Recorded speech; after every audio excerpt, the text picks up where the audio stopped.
Assalamualaikum warahmatullahi wabarakatuh. Salam sejahtera untuk kita semua. Mudah-mudahan kita semua senantiasa sehat.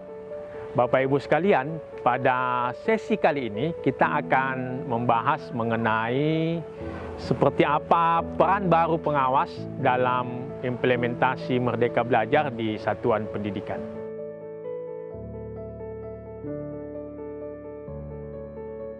Rujukan yang kita gunakan adalah Peraturan Direktorat Jenderal Guru dan Tenaga Kependidikan nomor 4831 tahun 2023. Pengawas sekolah dalam melaksanakan fungsi kepengawasannya melakukan pendampingan terhadap kepala sekolah untuk meningkatkan kualitas pendidikan di satuan pendidikan. Bapak Ibu pengawas sekolah tentu harus memahami bahwa tujuan dari kegiatan pendampingan yang dilakukan kepada satuan pendidikan dimaksudkan untuk menumbuhkan budaya kolaborasi dengan kepala sekolah, dengan warga satuan pendidikan, dan masyarakat. Tujuan yang lain yang juga harus dipahami bahwa kegiatan pendampingan dimaksudkan untuk meningkatkan budaya kolaborasi dan juga meningkatkan dan mengembangkan kegiatan pembelajaran yang berpusat kepada peserta didik. Tujuan yang lain adalah untuk mewujudkan lingkungan belajar yang aman, nyaman, dan inklusif. Untuk mewujudkan tujuan kegiatan pendampingan tersebut, maka pengawas sekolah melakukan pendampingan kepala sekolah dalam menyusun rencana program kerja dan anggaran satuan pendidikan. Yang tentu saja ini didasarkan pada kebijakan satuan pendidikan dengan mengacu pada perencanaan berbasis data pada rapor pendidikan. Sebagai pengawas sekolah, tentu dalam mendampingi kepala sekolah melaksanakan program kerja di satuan pendidikan, maka pengawas sekolah tersebut harus menggunakan strategi, metode, dan juga umpan balik sesuai dengan kebutuhan masing-masing satuan pendidikan. Bapak Ibu yang saya muliakan, terdapat 4 tahap dalam siklus pendampingan yang Bapak Ibu selaku pengawas tentu harus pahami. Tahap yang pertama adalah perencanaan pendampingan. Kemudian tahap yang kedua adalah pendampingan perencanaan. Kemudian tahap yang ketiga adalah pendampingan pelaksanaan. Dan yang keempat adalah pelaporan kegiatan pendampingan. 4 tahap inilah yang Bapak Ibu harus pahami untuk dilakukan pada satuan pendidikan. Aktivitas yang Bapak Ibu lakukan dalam perencanaan pendampingan diawali dengan mengidentifikasi komitmen perubahan kepala sekolah dan juga menggali tingkat kapasitas kepemimpinan perubahan dari kepala sekolah di satuan pendidikan. Kemudian yang juga penting dilakukan di tahap ini adalah melakukan kegiatan refleksi. Kata kuncinya di tahapan ini adalah Bapak Ibu mencari tahu apa yang terjadi atau apa yang berkaitan dengan komitmen perubahan kepala sekolah tersebut. Untuk mengetahui komitmen perubahan dari kepala sekolah, maka Bapak Ibu selaku pengawas sekolah tentu harus mengidentifikasi tingkat kesadaran kepala sekolah di dalam melakukan refleksi. Tingkat kesadaran kepala sekolah di dalam melakukan refleksi ini bisa Bapak Ibu cari tahu dengan menggali kelemahan dan kekuatan yang dimiliki oleh kepala sekolah. Kepala sekolah tentu harus memiliki dan menyampaikan seperti apa kelemahan dan juga kekuatan yang dimiliki untuk mengidentifikasi kepala sekolah tersebut telah berdaya atau juga telah berkembang berdasarkan hasil identifikasi kekuatan dan kelemahan tersebut. Aktivitas yang kedua yang Bapak Ibu lakukan selaku pengawas sekolah di dalam menggali komitmen perubahan kepala sekolah ini adalah mengidentifikasi kapasitas kepala sekolah. Kapasitas kepala sekolah ini berkaitan dengan bagaimana kepala sekolah itu menyusun rencana kerja, menyusun anggaran sekolah. Nah, dari tahapan identifikasi kapasitas sekolah ini, Bapak Ibu bisa mencari tahu apakah kepala sekolah ini tingkat kemampuannya dalam menyusun rencana sekolah dan anggaran sekolah ini ada pada tahap rendah, sedang, atau tinggi. Setelah Bapak Ibu mengidentifikasi tingkat kesadaran dan juga tingkat kapasitas yang dimiliki oleh kepala sekolah, maka Bapak Ibu kepala sekolah dapat diidentifikasi dengan mengaitkan antara bagaimana tingkat perubahan yang dimiliki dan juga kapasitas yang telah dilakukan untuk kemudian diidentifikasi metode apa yang cocok untuk dilakukan kegiatan pendampingan oleh Bapak Ibu pengawas sekolah. Metode ini berkaitan dengan apakah tingkat perubahan itu rendah, tinggi, sedang, dan seterusnya. Ini untuk kemudian dikategorisasikan dalam metode atau kategori kepala sekolah berada pada tahapan menyemai perubahan, perubahan yang berkembang, dan seterusnya.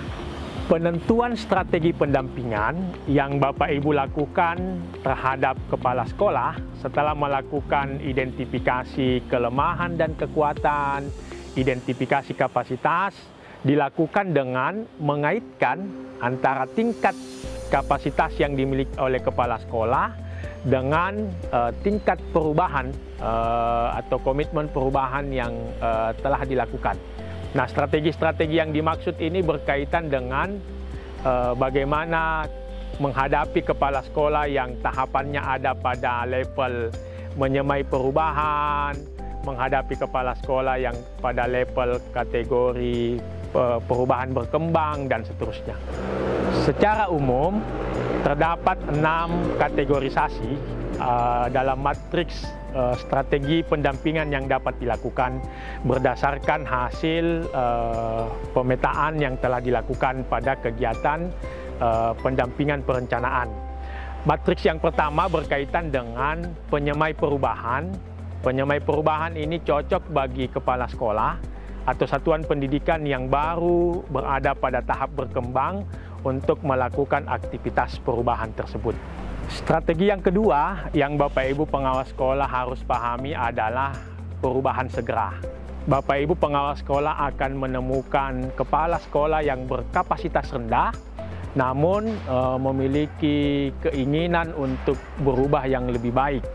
Sehingga yang paling cocok untuk strategi yang digunakan adalah apa yang kita sebut menyemai perubahan.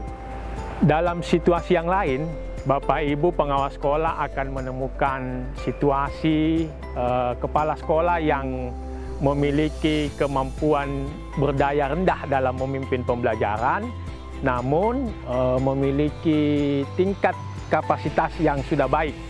Nah, strategi yang digunakan seperti apa? Tentu saja adalah yang kita sebut dengan perubahan segera.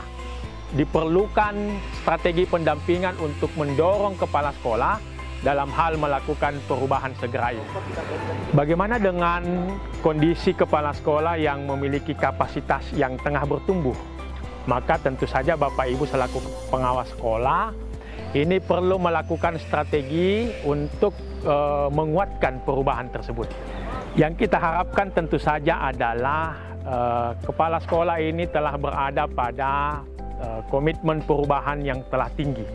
Nah, oleh karena itu strategi yang dilakukan oleh Bapak Ibu pengawas sekolah ketika mendapati kepala sekolah yang telah memiliki komitmen perubahan yang telah bertumbuh, yang telah baik, maka diperlukan penguatan terhadap perubahan itu, dan juga pada level strategi yang sekolah yang maju, yang sudah baik, maka yang dilakukan adalah dengan melakukan strategi penguatan perubahan berkelanjutan.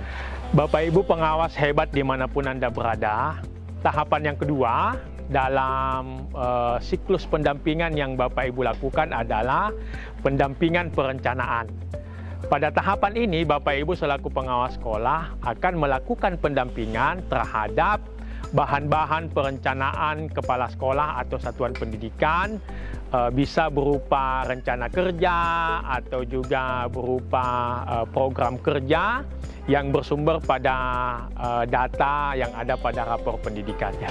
Pada tahapan yang kedua ini, Bapak Ibu dalam melakukan pendampingan perencanaan, Bapak Ibu akan melakukan refleksi untuk mendalami bagaimana kondisi satuan pendidikan dengan menggali akar masalah serta melakukan pembenahan dalam bentuk diskusi, dalam bentuk dialog bersama dengan kepala sekolah untuk menentukan rekomendasi prioritas apa yang harus dikembangkan oleh satuan pendidikan.